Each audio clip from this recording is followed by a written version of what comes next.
So basically, this is our second episode, and you guys know we like to take questions and give answers. Kicks and feels. I am all of the feels. So y'all know as a therapist, I'm going to always give you guys my clinical opinion, my wise opinion that helps us hold ourselves accountable to moving into making good decisions about what we want to see happen in our lives.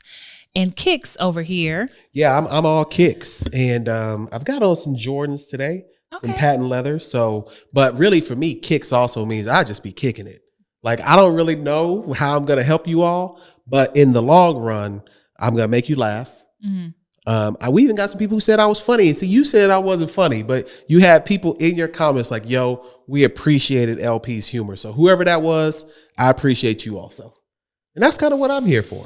But I'm going to give you some. You're right. You are the comedic relief. And old man advice. Yeah, you do. And old man advice because I'm an old man. And I think that's what I like about our conversations, because you are like that sage old man who. Man, you're going a little far with sage. I mean, I'm trying to be. Now you put me in the Joe Biden category. You know, I ain't quite sage. You give old person advice. Y'all see how this is not how this is supposed to go. I personally feel like I'm young at heart, but yeah, if you over 40, you're gonna be sick over this week. So enjoy your Thanksgiving now. Huh. Yes, Thanksgiving is right around the corner.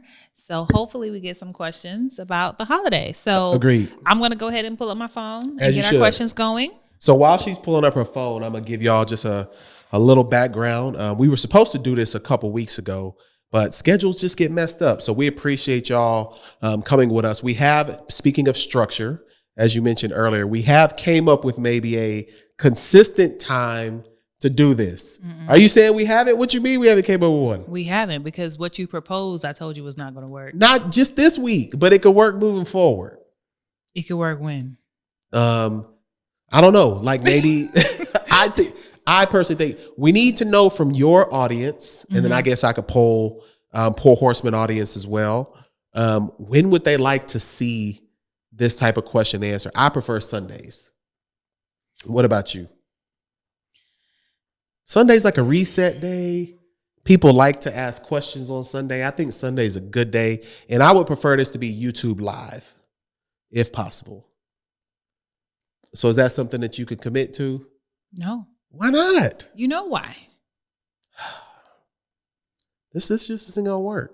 I mean, this relationship is already going on a downward spiraling path at this point. So our studio is inside of an event space. Correct. Therefore, but after the holidays, we have more of a chance. But there's also the ability to maybe shoot at different locations as well when you don't have to be at events also. Like, that's a possibility also. That's possible. Look at you see. So let's tell the people what's going on. All right, you guys. So I am going live. I'm hitting the live button now. Let's see what we get. But yeah, I think Sunday is an ideal day. Sunday is a down day for you. It is not a down day for me. Who said it's a down day for me? It is a down day for you. How? I've been here with you a lot on Sundays. What do you mean? Like, I've been here also. That we be in here at like 9 a.m. Hey, you guys, welcome. Come on in. If y'all are on my email list, we have 42 people live. Hey, what's up, 42? That's my age. See what I'm saying? You know, we already in a good space. So thank you guys for joining. I am currently on camera. I'm recording the Kicks and Feels podcast, and we want to take questions from our audience. If you guys are normally with me on Tuesdays, and y'all know the last 2 Tuesdays I've been busy, so y'all should have tons of questions for me. If this is your first time joining the Kicks and Feels live, which it probably is, because the last time we went live, it was real random. Yeah, it's not we just showed up one day and was like, we're doing it. Yes. And now we've done it twice, so we're doing good. So the goal here is I want you guys to give me questions, okay? Thanksgiving is this week. Okay, so I know that people are going home to be with family. There's a lot of stressors that come with the holiday season. Agreed. So myself and LP, we are here to answer your questions. If you are on the I Am Worthy podcast, and you will see the first episode of Kicks and Feels. But this will be our second episode, and this will be posted on hold on, YouTube. Okay, we're clear. Okay, Zena says we're clear. Randall says we're clear. All right, so we're gonna hop into these questions. Let's see. I'm laughing because you have to be serious. Who does? I'm definitely not gonna be serious. I'm immediately coming with the worst advice, probably. So what questions do we got? How do you get out of the feeling of being stuck? And I believe this is a guy. So how do you get out of the feeling of being stuck? Okay, so this is away from the holiday related theme. This is just overall, how do you get out of feeling being stuck? Have you ever felt stuck before? I don't know if I felt stuck. I definitely felt like I wasn't making forward progress. Mm-hmm. So stuck might be a lot, but maybe I'll defer to you first, and then I'll piggyback off of that one. So how do you avoid the feeling of being stuck? Mm-hmm.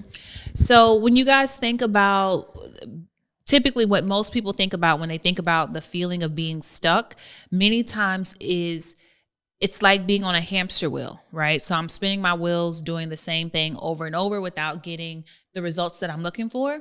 And so many times when I'm stuck, it's like I keep coming back to the same point, whether it's the same relationship, whether it's the same feeling of being frustrated with my job, or I'm feeling unfulfilled or unsatisfied in some way. And so when people most times say stuck, they're stuck in an emotion that they can't get out of, an emotion or a mindset that they keep revisiting. The best thing that I normally tell people is that when you are stuck in that cycle of feeling like I'm stuck, I can't pull myself out of it. One of the best things that you can do is expose yourself to something different and something new. I think many times we get stuck because you created a routine around whatever that thing is. So if you were in a relationship, you create routines around your relationships. You create routines around your jobs. And so if that part of my life breaks down, but I don't change my routine, I'm now still trying to do this same thing, getting the same results, but the system doesn't work the way it used to anymore. So you have to expose yourself to new things, new people, new ways of thinking. I think that this is the best time for you to start seeking out higher levels of exposure, right? So changing up the things that you're listening to, the programs that you're watching, everything that you're consuming has to change so that you can move and be inspired to move in a new direction. No, I like that. And I'll kind of piggyback off that some, because I would say how we feel typically is a function of what we expect. Like, so oftentimes I think we're expecting all these things to be better or greater if we make these changes. Absolutely. But what typically happens when you feel stuck, or at least in my opinion, of maybe not feeling like you're moving forward, you're progressing. You're just not progressing as fast as you think you should. And that really bothers people. Right. So I would check in with others, because if you've got a circle of friends or a circle of people who you can trust, oftentimes they'll give you feedback that you may not see. Right. I will share something with someone and they'll be like, oh, I didn't even know I was doing that. Well, yeah, you've been doing it. Congratulations. Keep moving forward. And sometimes just someone giving you something separate of your own personal feeling will change the way you feel often. So I would say reach out to others. You know, maybe that routine or that pattern that you've been doing, it's been working, but you need someone else to give you some feedback on where maybe you can go next. Mm-hmm. Yeah, I agree with that as well. That's an excellent point. I think sometimes our expectations of where we think we should be and how we think we should be feeling and who we think we should be by this time in our lives is what keeps us in feelings or emotions that don't feel good to us. Yeah, and I think about like the content space and stuff like that we do. I can remember posting videos and getting one view. Like one person, and it was probably my mama. Shout out to my mama, you know, but now, you know, you really can't always control who's involved and who's commenting, etc. So you really don't know what you're doing. So don't feel like you're in the wrong place. Continue moving forward, but get some feedback from others, you know, rely on the people in your friend group. And I think you'll probably be able to get out of that pattern. Gotcha. Okay. So we get another question. I like that question. I didn't even get a chance to tell a joke on that one. What can I do? You don't need to tell jokes. Dang. I need to tell as many jokes as I can. You don't need to tell jokes, okay? All right. Here's one for holiday you. related. Oh, yes. Just for me. Okay. It is holiday related. Okay. Let's hear it. How do you deal with family you don't want to be around on Thanksgiving? Started my own tradition. I just can't deal with the dysfunction. Man, so I think I brought up we should do a conversation around just stress around the holidays. I think people get more anxiety going home to a family that they may or may not vibe with anymore. Think about all the changes that has happened in the political environment since 2008. Like some of y'all are going home to uncles or aunts that you don't get along with them no more. So I would encourage you to, because you only get one family, try to figure out a way, if you can, to give them time, but you set a cap on your time. Like you have to take care of yourself in all of these environments. So if you're going to go somewhere, maybe you say, you've already built it in. Hey, I'm going to be here for an hour. And you commit to that hour. Now, if things are going well, maybe you stay a bit longer. But that hour that you commit to at least gives you some sanity to say, oh, I know I'm leaving. Because we can't get away with I know it's tough. I just don't like getting rid of family, so to speak. Well, what are your thoughts on that? What do you think? Because it is tough to just be around people maybe that you don't want to be around. Okay. What a sigh. Okay, so first of all, and I think if I pronounce your name correctly, it's Janika. Shout out, Janika. I love the fact that you did say that you are starting to create your own traditions. I think I agree with you. You only get one family. You do. Right? And it's not, none of us want to just throw our families away. However, being a therapist and seeing the things that I have seen,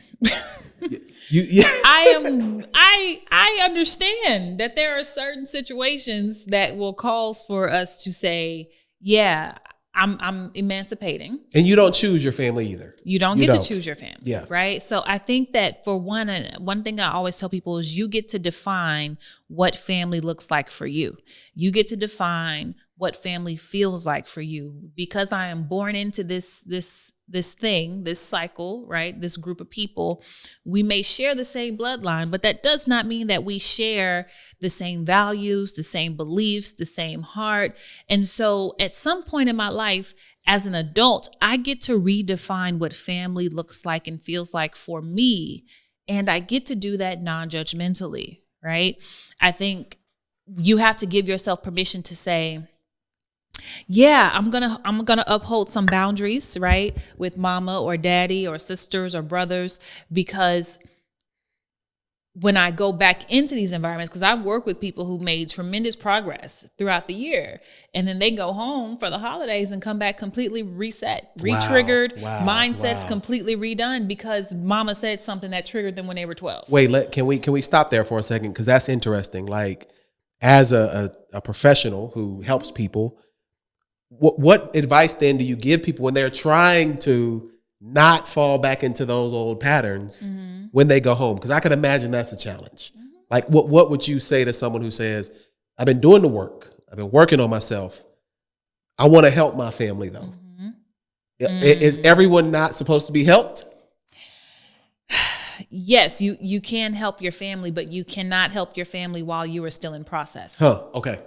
Right? Okay. I have to complete my process, because if not, then I go into this situation. It's as if I'm going in on crutches thinking I'm going to teach you how to walk. Fair. I haven't learned myself how to walk. Therefore, I don't have the skill set to counteract any of the comments you make. I don't have the skills to counteract the emotions that come with being triggered. So I have to be grounded myself. I do believe that whatever healing you get, you can give that back to your family, right? Because they will watch you. And it's not even that you go in to say, hey, look, this is how we do this differently. But even in my family, they learned how to do things differently because of how I moved. Gotcha. Right? But that was because I made a commitment to myself about who I wanted to be in the midst of my family. Okay. Instead of allowing my family to define who I was and how I moved. And it was Janika, right? Janika. Just don't eat all the food at the crib either. You know, some of them people can't cook. We know that you don't want to be around there anyway. So bring a delicious treat for yourself so you can take care of yourself during that process and you'll be good. So Janika gonna have a good time now. Go have a good time. And for those of you who do feel like this is going to be a holiday season, because I think for many reasons, I think this holiday season is going to be different for a lot of people. Oh, yeah. Because I think Kev on stage said people have died who ain't never died before. Facts. I think that there has been a lot of death in the last couple of years to where this holiday season is not going to feel the same for a lot of people. And we're going, in order to kind of come to grips with that, we're going to have to be okay with making new traditions and doing things differently, because going back to how it was may not be an option. No, I agree with that. I completely agree. All right. So what else we got? All right. Okay. Let me see. What other questions do you guys have? What other questions? I'd have missed the whole question buttons. Do you tell someone that you are courting that one of his friends is someone that you used to like? Okay, so give me the context then. What are they saying? Like, so if I'm courting someone, do I tell him, hey, I used to have a crush on your friend? You almost have to. Why? You have to. You have to.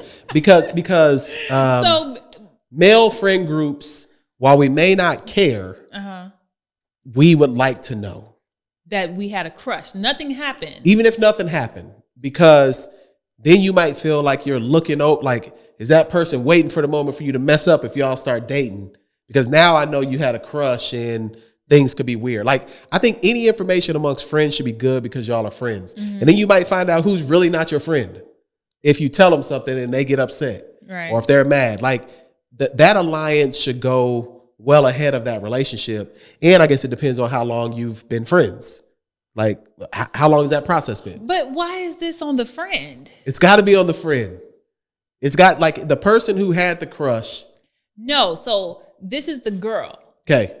So if I'm courting someone, yes, I'm courting this guy, but I used to like his friend. Nah, you ain't got to tell that then. Yeah, nah, keep that to yourself. Okay, that's what I'm saying. Nah, keep that to yourself. Yeah, because you ain't gonna do nothing but make them have beef amongst each other. Exactly. Yeah, keep that to yourself. Like, no. Nah, I thought it was the two guys. No. Both of them like the same girl. Okay. Like, at that point, they need to talk, because that's where there could be, there could be challenges animosity amongst that. Yeah, but the woman in this situation, nah, she good. No one will ever have to know. Now, she can't get mad one day and be like, that's why I should have been with your friend. Like, because women do that.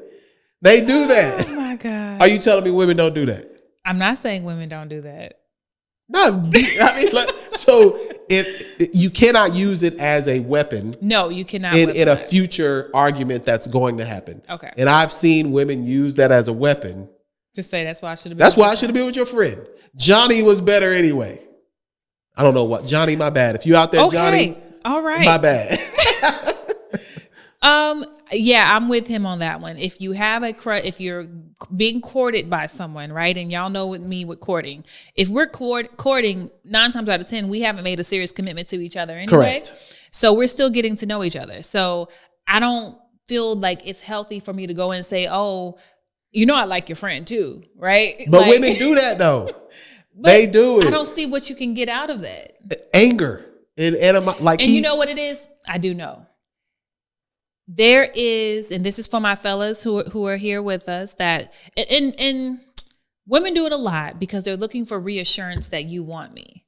But what they do is they'll say, well, I used to like your friend, or I used to like this person, to see what his response will be. Does he respond as borderline possessive? Like, do you respond like, no, you're mine, I got this? So what if they respond, I don't care?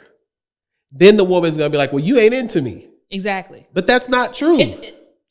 It's not. But so it's called, so if you guys have took my attachment course, it's called testing. Okay. Right? So there is such a thing, and it happens mostly when people have an anxious attachment. Women do it more than men. Correct. Okay. Because women are more likely to display anxious attachment behaviors. That's a whole thing. Versus men who display avoidance. Right? So when we're anxious, we're looking for reassurance, means I'm going to trigger you and test you to see what your response is. Now, 9 times out of 10, you're not going to give me the response I want. I would say 10 out of 10. I mean, 10 out of 10. So because I'm going to push back against that. If I feel like there's, what you call it? If you're testing me. Okay. If you're testing me right now, I'm going to give you the opposite answer that you want just because I know I'm being tested. Some men know that they're being tested. Some men don't know that they're being tested. All men know. Y'all don't know. We know.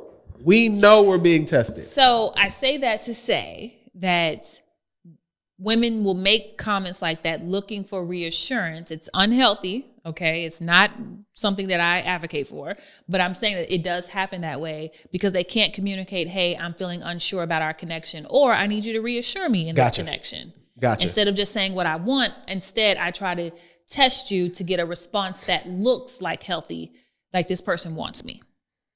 Interesting. I knew stuff like that happened. When can we take this attachment course? Because I need to take that course. Well, the attachment course,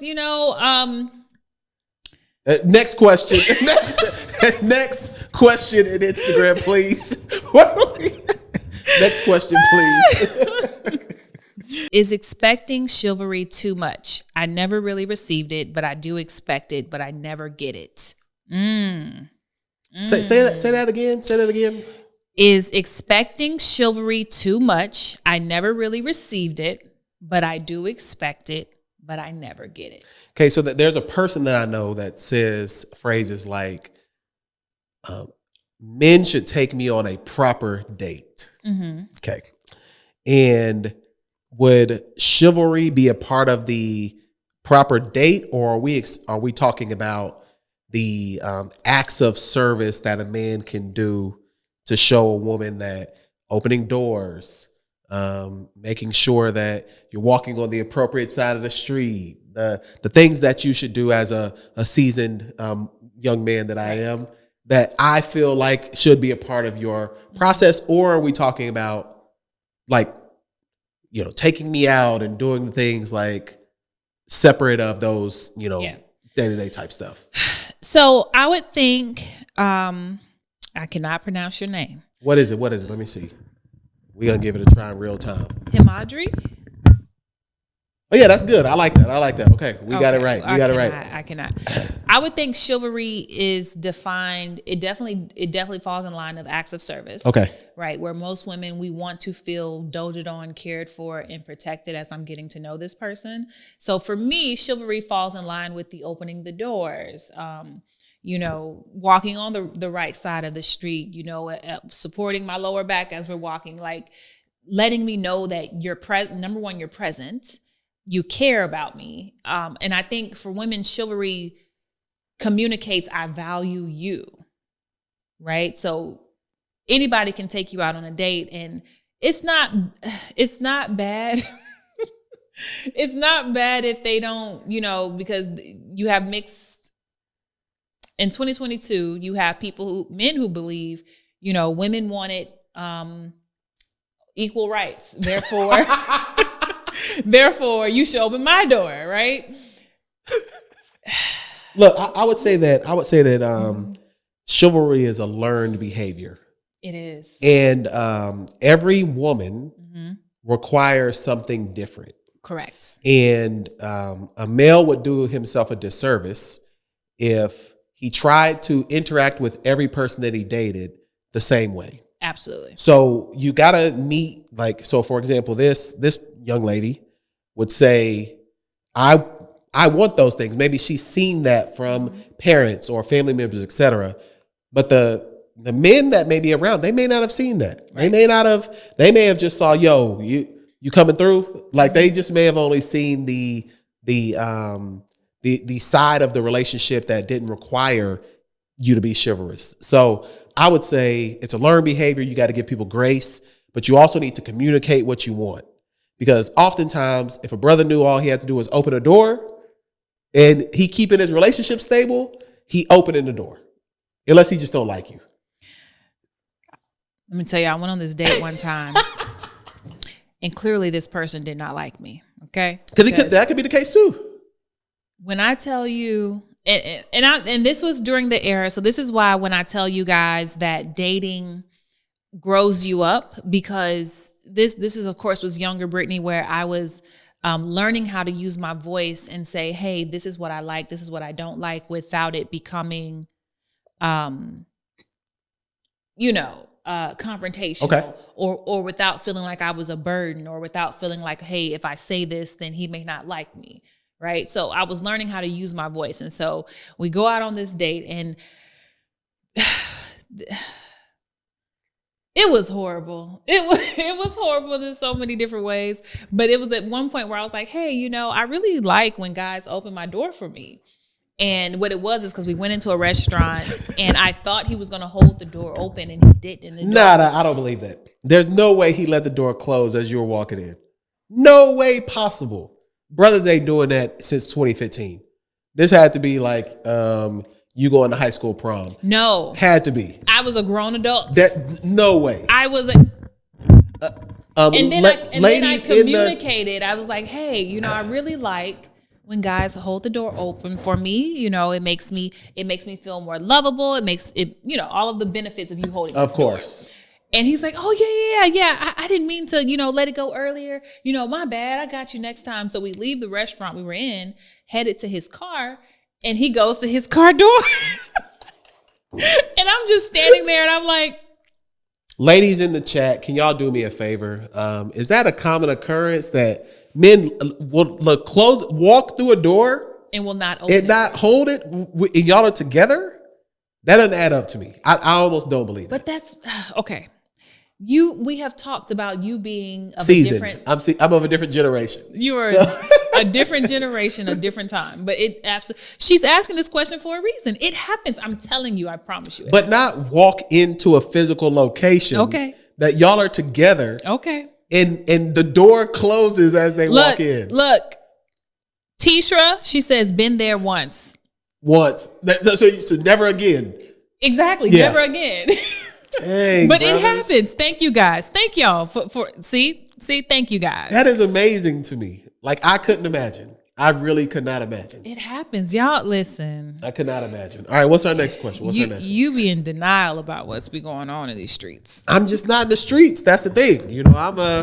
I'm a veteran in the game. So at this point, I'm just amazed at the stories I hear. That's pretty amazing. Okay, I'm looking for my next question, y'all. Okay, I'm going through a divorce. After 12 years of marriage, how do I and my babies get through this holiday season without feeling too lonely and broken? It's all new to me.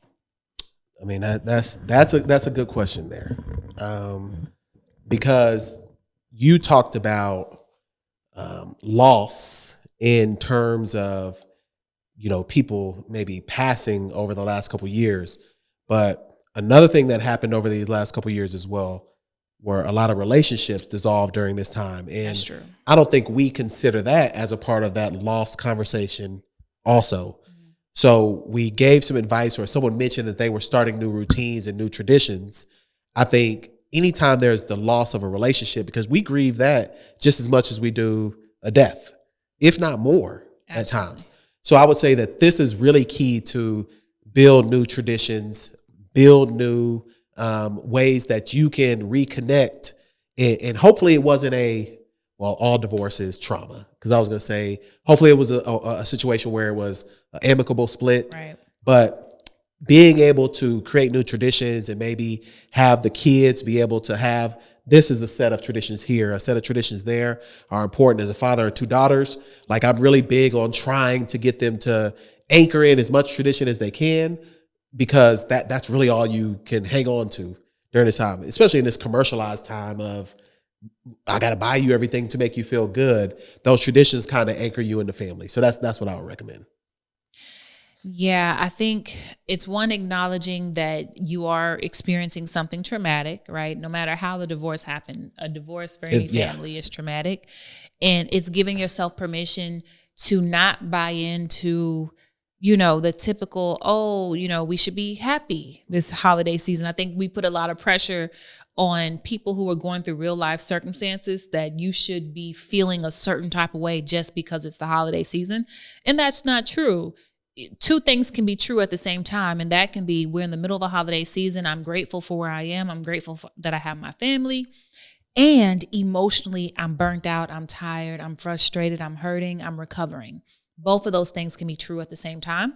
So don't feel pressured to have to act, think, believe, or behave in a certain way. It is okay for you to decline invitations. It is okay for you to not be social. It's okay. So whatever feels good to you this season, as far as what you want your Thanksgiving, Christmas, New Year's to look like, allow yourself to have that grace to say this year's going to look different for us, and that's okay. Yeah, don't try anything that is over the top either, because you could set an expectation that you can't continue to do, and then you end up having more challenges moving forward trying to keep that expectation. So I would definitely agree. Don't feel like you have to do anything other than, cover the people that you love and be around those people, is what I would say. Absolutely. Absolutely. And I think, people miss that, the holiday season is not enjoyable for everybody. It's not enjoyable for most. It's really not. Yeah. I mean, like if you really think about the holidays, or at least the way we do it in America, it's a lot of consumerism. And if you can't be a consumer, you feel like you're losing the holiday. And that's why I say traditions, values, anchoring those details will last you much longer than the going out and buying stuff for people at all times. Absolutely. Now let's get one more. Let's get one more in. Is it okay not to be asked out by any guy all year round, over and over and over again? Even though which I'm pretty sure she's going to say, even though she's available or making herself available. So she is not being asked out by guys.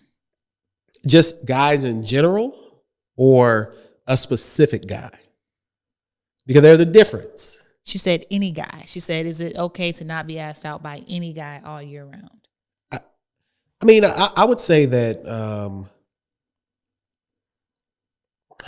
I don't know. There's got to be more to that question. You know why? So let me tell you guys. So LP refuses to believe that there are women out here who are not being approached by men. Refuse to believe. And I have told you, it is a real thing that there are women who do not, and these are attractive women who do not get approached by men. It's almost impossible for me to believe though, but I do know, but what about like dating apps and things like that? So just because you may not get the interaction in personal, are you getting in a digital world? That's why I say there's got to be more context to that conversation. So in the digital world, you're going to get interaction. Okay. However, I just had this conversation. In a digital world, swiping left or right is a lot easier than someone walking up, approaching you and saying, hey, how are you? Can I get to know you better? Right? Yeah. There's a different level of risk involved in that type of interaction. So if you're someone who wants an in-person interaction, you want to meet someone in person, the risk is now in 2022 a lot higher. And the odds of them doing that is lower because it's easier for me to just hop in somebody's DMs or go on an app and swipe left or right. I don't have to put much in. And the dating culture in 2022 is I put in the minimum amount of effort to get a maximum result. See, I grew up around the time where back in in 50, the 40s, 1950s, in the 40s, where you had to know how to soft shoe and walk up directly to a woman to get rejected. Exactly. That's how I grew up. Well, so it might be more of a case of it's not her issue; it's men that may not want the rejection, may not they. We will tend to go towards what may be easiest. Correct. And if you're going toward what may be easiest, it might be in a situation where you're like, man, she's got so much going on. This is there. I'm not even going to try. Right. But on the digital side, that's why I would ask. There has to be some interaction there. You're saying that that's not the same level of interaction. But not every woman wants to be on a dating app. Fair. Not every woman wants to be on a dating app. What I will say, what I'll tell you is that what I told my group last night.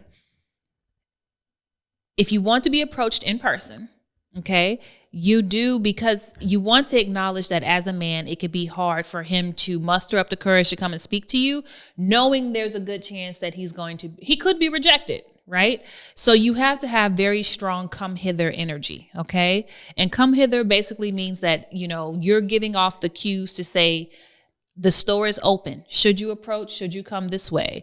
I think, especially as women in this culture where the debate is always how much is too much. I think that it's perfectly fine for you to give hints, for you to even start a conversation. It's not even to say that you are aggressively trying to, get this person, but you're letting him know, hey, I'm interested. And if you come this way, you're not going to be shot down. That's the best you can do. I would also look at what environments are you going in, because sometimes you're going into environments where the man who is attracted to you, the type of man who is attracted to you are not in those rooms, right? So make sure that you have a good handle as far as who you're attracted to and what kind of man you want to attract, and go into the rooms that support that agenda. And this is for the men out there specifically. This is not an original thought. I think his name is Dante Nero, or he has a process that says you got to lay the 5 bricks every day. Mm-hmm. So if you're interested in interacting in person with women, then your intention can't always be, oh man, I'm really attracted to her. Your intention should just be every day figuring out something to compliment. Hey, I really like your shoes. Yeah. Hey, I really like your hair. With no other expectation of receiving anything. You do that 5 times a day. You've got 25 over a week. You've got 100 over a couple weeks. Before you know it, you're going to be in casual conversations with women that could turn into something else. Right. And that'll kind of help you with the fear of rejection. Most people don't want to be catcalled. Right. They don't want to just be yelled at. Hey, shorty, what's up? They prefer a genuine act. Hey, I really like your hair. That's it. Walk away. Oh, I really like those shoes. Walk away. Yeah. And then eventually you'll get to the place where that turns into, hey, I like your, oh, where'd you get it done? Oh, let's talk about that. And you can spark conversations from there. So that's just for the fellas out there. Very good. I like that. Okay. They said, love your response for the men too. Hey, we gotta help out the brothers too. You know what I'm saying? Like, love your response. Okay. All right. Tonight, this will be up 7 p.m. Tell them to go to the YouTube. I Am Worthy. They said sometimes if you're not serving it up like a cheese plate, you don't get interest. A cheese plate? Yo, cheese plates do go. Charcuterie is a new thing. Like, once black people get a new word, we started making charcuterie with like crab legs and shit. Like, God. Oh my bad, I'm not supposed to cuss. My bad. So. That's episode 2. Last question. Oh, we doing another one. One more question, because this is a good question. Okay. Miss J. Banks. Okay, what's up, J. Banks? What would you do if you had a bad breakup after a long-term relationship and your family won't stop entertaining your ex? So if you break up with someone, does your family have to break up with them too? Have you ever seen those, their TikToks? And I don't know the song, but the song is like, your love is toxic at the end. And someone will say, well, this person broke up with me, so now I'm their daughter's nanny. Oh my God. Like, I would encourage you to be toxic back. Like, go to the depths of whatever you can do. Go date the brother. Go, fishing or whatever with the uncle. Do whatever you need to do to hurt them as much as you can. I'm just playing. We were doing so well. I am just playing. Now I would say you can't control what the family does. You cannot control it. Like, you just got to control the things you can control. Yeah. You should communicate. Hey, I'm not comfortable with this. Would it frustrate you that you're upset with it? Like if your mama was like, oh, we're having a family get together, I'm going to invite your ex over. I just wouldn't come. You just wouldn't go? Yeah, I just wouldn't go. Like, that would be your way of communicating you're not comfortable with that. That's true, because then they have to pick between you and that person. Or go date the uncle. I would communicate that you are uncomfortable. I would set boundaries with both your ex and your family.